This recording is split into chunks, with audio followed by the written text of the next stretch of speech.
I was talking about fear the other day and how we can fear not let us to control. Oh my goodness, that's bad English. Sorry about that. And rise above. Yeah. So let's do better than that. So today, I think what is coming out of that fear is the greed. It has always been, obviously, in a time where we were disconnected from source, from the divine, from ourselves, from self-love, from self-respect and dignity. What I can't give myself, I might not be able to give it to others, even though sometimes we learn by giving it to others that we can learn to give it to ourselves. Yeah, but that might be something for a different Thursday thought. Greed. How much do we really need? Look, there are so many documentaries right now. I love documentaries about minimalism or to less is more. Also in craniosacral therapy, we've learned less is more, and it goes so much deeper. So how many houses do you need? How many cars, shoes, stuff? It's just stuff. And what do you overcompensate by having to have this stuff? That's actually a very good question. What am I longing for? What am I desiring? What do I want to fill up really? And I think right now we have this thing with the money that everything costs something and it costs money.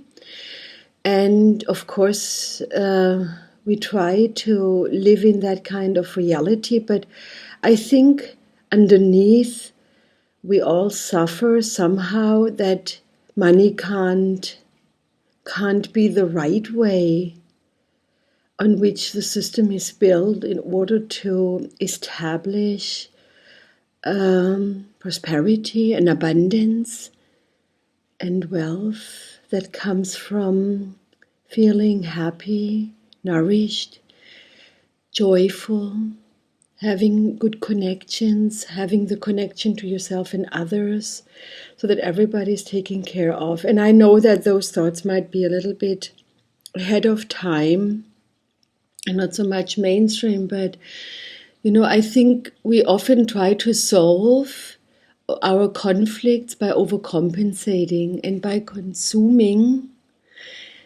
and nothing of that lasts. And I always like to look deeper, even more deeper. That means what money can't buy is that we want to be safe, we want to be protected, we want to be loved and cared for, and care about us, care about others.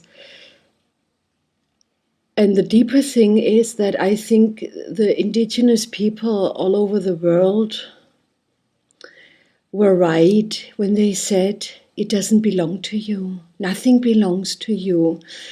And we have also an observation in our family dynamics therapy when there is so much hate and dispute arising when it comes to inheritance.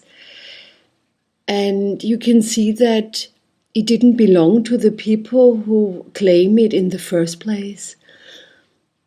And this is why it arises. So just because maybe your father, your grandmother, or whoever has accumulated a certain wealth, it's not necessarily yours. Somehow this is funny because it's really an entitlement from which we suffer.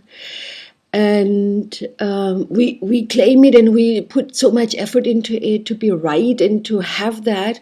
But when I accumulate knowledge, it's not necessarily yours either. And the other way around. And this is what happens with Earth, with Gaia, that I think the indigenous people were right. Nothing belongs to us. And those who were there before, they need to be respected.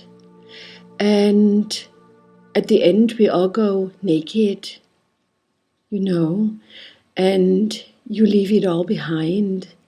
And you might want that certain people have it, yeah.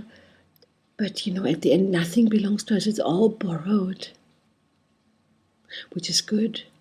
It's easier to travel with a lighter luggage and baggage, right? Or not right? Let me know what you think.